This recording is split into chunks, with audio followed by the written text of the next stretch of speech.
Hello everyone, I hope you are doing great. तो मैं चाहती हूँ कि आप ये वाला वीडियो एंड तक देखें और ये शायद आपकी लाइफ में बहुत हेल्प करेगी इस चीज़ को समझने के लिए। और अगर ये आप एग्ज़ाम के पर्पज़ के लिए देख रहे हो तब भी ये बहुत बहुत इम्पॉर्टेंट कॉन्सेप्ट है। तो हम दो स्टूडेंट्स की बात कर रहे हैं, एक का नाम है रोहन, एक का नाम है मनीष। तो रोहन और मनीष दोनों बहुत अच्छे फ्रेंड्स होते हैं, सेम क्लास में पढ़ते हैं। तो उनका ना एग्ज़ाम हुआ होता है और वो एग्ज़ाम का रिज़ल्ट आज आने वाला होता है। तो वो जब क्लास में होता है, उनका एग्ज़ाम का रिज़ल्ट अनाउंस होता है, तो दोनों के सेम मार्क्स आते हैं, जो कि आते हैं 50 आउट ऑफ 100। तो वो उन दोनों के हिसाब से बहुत कम है, क्योंकि वो दोनों अच्छे स्टूडेंट्स होते हैं और हार्ड वर्किंग होते हैं। वो लोग बहुत पढ़ाई वगैरह करते हैं, पर इस बार उनके एग्ज़ाम्स में मार्क्स इतने अच्छे नहीं आते। वो लोग बहुत सैड हो जाते हैं कि हमने हमारे एग्ज़ाम में इतने अच्छे मार्क्स क्यों नहीं आए। रोहन का रिएक्शन इस पे क्या होता है?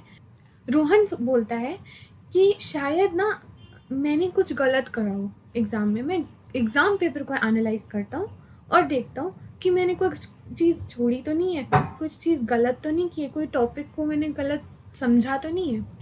और उस एनालिसिस के बेसिस पे मैं देखता हूँ कि मेरे को कौन से टॉपिक में प्रॉब्लम है, और मैं फिर उसको पढ़ लेता हूँ वापस से और समझ लेता हूँ, और मैं नेक्स्ट पेपर में बहुत अच्छा करूँगा। वहीं पे एक और स्टूडेंट जो है मनीष, वो भी बहुत सैड होता है। पर वो क्या बोलता है? वो बोलता है मेरा तो आज दिन ही ख़राब था। मेरा पेपर का रिज़ल्ट इतना गंदा, उसमें इतने गंदे मार्क्स कैसे आ सकते हैं? पेपर ही मुश्किल था। मैंने इतनी पढ़ाई की थी तब भी मेरे साथ ये सब हो रहा है। तो वो ऐसे चीज़ें सोचने लग जाता है और ऐसे चीज़ें बोलता है। इन दोनों के साथ सेम चीज़ हो रखी होती है, जो कि है इनका एग्ज़ाम गंदा हुआ, बट इन दोनों का रिएक्शन बहुत डिफरेंट होता है। इन दोनों का रिएक्शन को ही हम समझेंगे आज, एनालाइज करेंगे कि ऐसा क्यों हुआ। ये लोकस ऑफ कंट्रोल की वजह से हुआ। अब लोकस ऑफ कंट्रोल क्या होता है? Locus of control it is a psychological concept, refers to how strongly people believe they have control over the situation and experiences that affect their lives. इसका मतलब ये होता है कि एक तो ये साइकोलॉजिकल कॉन्सेप्ट है, जिसमें बताया जाता है कि हाउ स्ट्रांगली पीपल बिलीव करते हैं कि उनका लाइफ पे कितना कंट्रोल है, लाइफ को कितना कंट्रोल कर सकते हैं, उनकी लाइफ किसी एक्सटर्नल चीज़ों से कितना ही इफ़ेक्ट होती है। वो कितना बिलीव करते हैं कि एक्सटर्नल चीज़ों से इफ़ेक्ट होती है, और कितना बिलीव करते हैं कि हमारी वजह से हमारी लाइफ इफ़ेक्ट होती है। तो ये एक्चुअली कॉन्सेप्ट है लोकस ऑफ कंट्रोल का। तो इसमें ना दो लोकस ऑफ कंट्रोल आते हैं, एक आता है एक्सटर्नल लोकस ऑफ कंट्रोल और एक आता है internal locus of control. External locus of control वो होता है people with an external locus of control believe that forces outside them are responsible for the events in their life. जो बाहर की फोर्सेस हैं वो हमारी लाइफ को कंट्रोल करती है, हमारी वजह से चीज़ें नहीं होती हैं। They believe in fate, they believe in destiny, they believe in things happen for some external reason। हमारी वजह से इतनी चीज़ें नहीं है जितनी बाहर के इन्फ्लुएंसेस की वजह से चीज़ें होती हैं। जैसे मैंने बात किया था रोहन और मनीष का, तो मनीष जो था जिसका एक्सटर्नल लोकस ऑफ कंट्रोल था, एक्सटर्नल लोकस ऑफ कंट्रोल कि मेरा तो दिन ही ख़राब है, उसने यही बोला था। उसने बोला पेपर मुश्किल है, तो उसने बोला मेरे साथ ही ऐसा क्यों होता है। तो ये सारी जो स्टेटमेंट्स हैं वो ऐसे लोग बोलते हैं जिनका लोकस ऑफ कंट्रोल एक्सटर्नल होता है, एक्सटर्नल लोकस ऑफ कंट्रोल। और दूसरा हमारा आता है internal locus of control. Those with an internal locus of control believe that their personal decisions and efforts guide much of their lives. इसका मतलब है कि उनके खुद की डिसीजंस और उनके खुद के एफर्ट्स, उनकी वजह से चीज़ें होती हैं, वही अपनी लाइफ पूरा कंट्रोल रखते हैं। तो इसमें रोहन जो था उसके अंदर इंटरनल लोकस ऑफ कंट्रोल था। बेसिकली इसको एक क्वेश्चन में अगर मैं सम अप करूँ तो वो आता है, do I control my life or another force is doing so. अगर मैं अपनी लाइफ को पूरा कंट्रोल करता हूँ तो मेरा इंटरनल लोकस ऑफ कंट्रोल है, और अगर अनदर फोर्स में ये काम कर रही है तो मैं एक्सटर्नल लोकस ऑफ कंट्रोल है मेरे अंदर। पर्सन को fully internal locus of control भी नहीं होना चाहिए और fully external locus of control में भी नहीं होना चाहिए।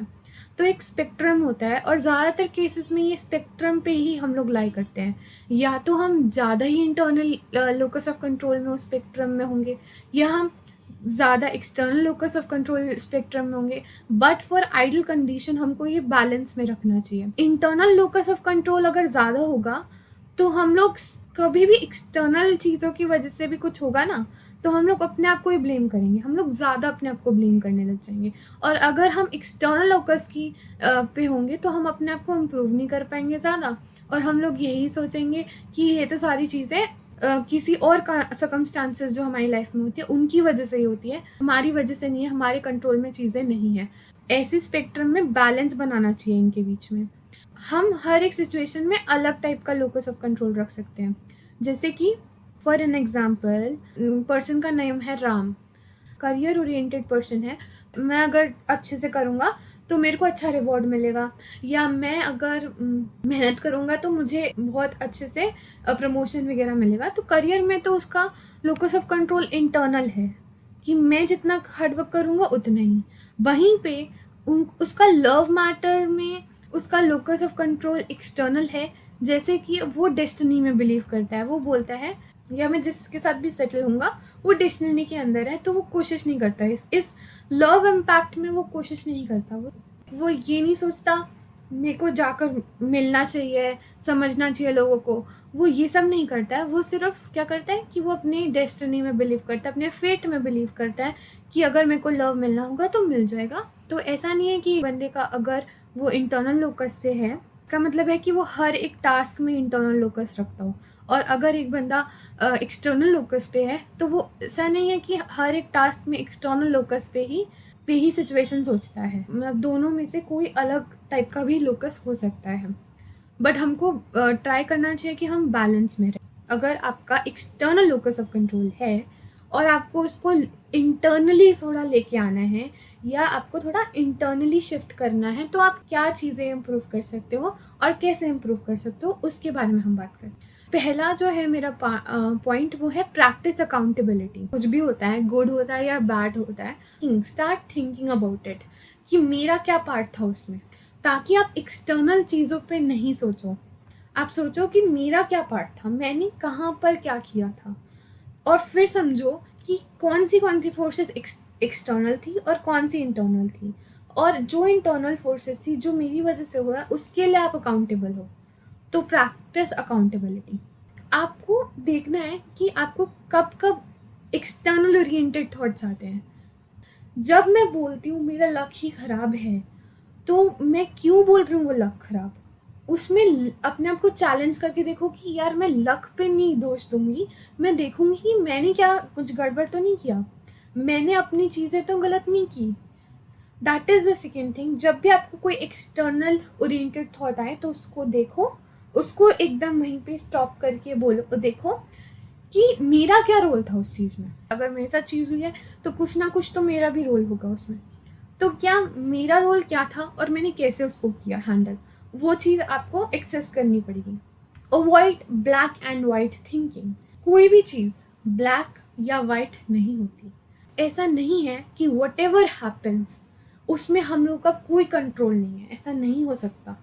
ये चीज़ अपने दिमाग में बिठा लो। ऐसा नहीं होता कि अगर कोई चीज़ हमारे साथ हुई है उसमें हम लोग का कोई भी रोल नहीं है। Open your mind to see the grey sides. Grey areas को समझो कि कहाँ कहाँ आपका रोल था, हम उसको कैसे इम्प्रूव कर सकें।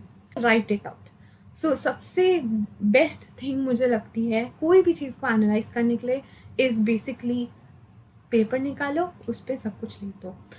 एक सिचुएशन को एनालाइज करना है, समझ पूरी सिचुएशन अपने पेपर पे लिख दो और आपको बहुत चीज़ें समझ में आएगी कि मैं कहाँ गलत था या कौन सी एक्सटर्नल फोर्स मुझे अफेक्ट कर रही है। तो ये चीज़ें अगर आप करोगे तो आपको समझ में आएगा कि किस एरिया में मेरा रोल था। ओवर एंड ऑल तो आपको समझना चाहिए कि आपका रोल कहाँ पर है और आपको उसे एक्सेस करना चाहिए, ना कि दूसरे सर्कमस्टांसेस को दोष देना चाहिए।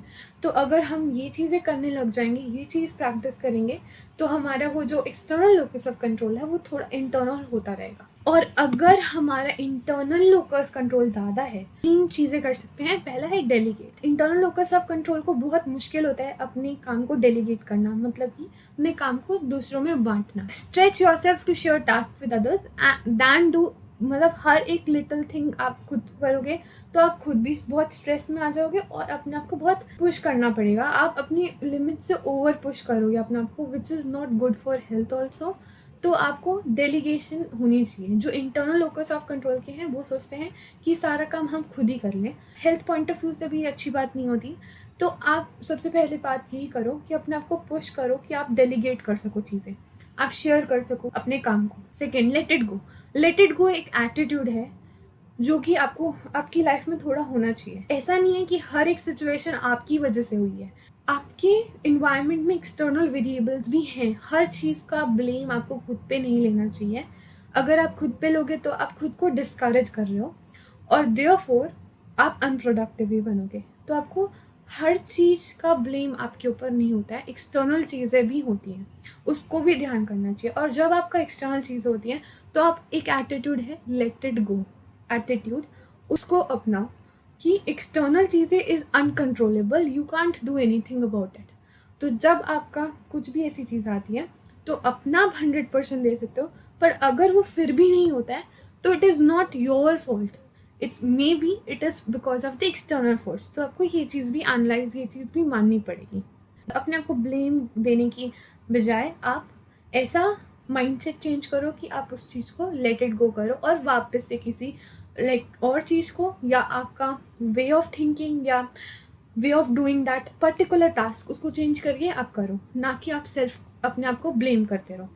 There is a thing, there is a mantra that is called control the controllables. Strive for the things which you can control, और जो अनकंट्रोलेबल थिंग्स हैं उनसे पीस मतलब कर लो। अनकंट्रोलेबल थिंग्स को हैंडल करने का ज़रूरत नहीं होता है। अनकंट्रोलेबल थिंग्स हमारे हाथ में होती ही नहीं है, तो आप उसको ओवर पावर कर नहीं सकते। तो आप कंट्रोलेबल थिंग्स को करो और अनकंट्रोलेबल थिंग्स को नेचर पे छोड़ दो। Hope you like this video, and if you like this video, subscribe, share, comment which ever locus you have, comment that. And अगर आपको कोई और टॉपिक के बारे में जानना है या अगर आपको इसके रिलेटेड कोई भी क्वेश्चंस पूछने हैं तो आप उस पर भी कमेंट करेंगे। Thank you everyone for watching this video till now. See ya and subscribe my channel.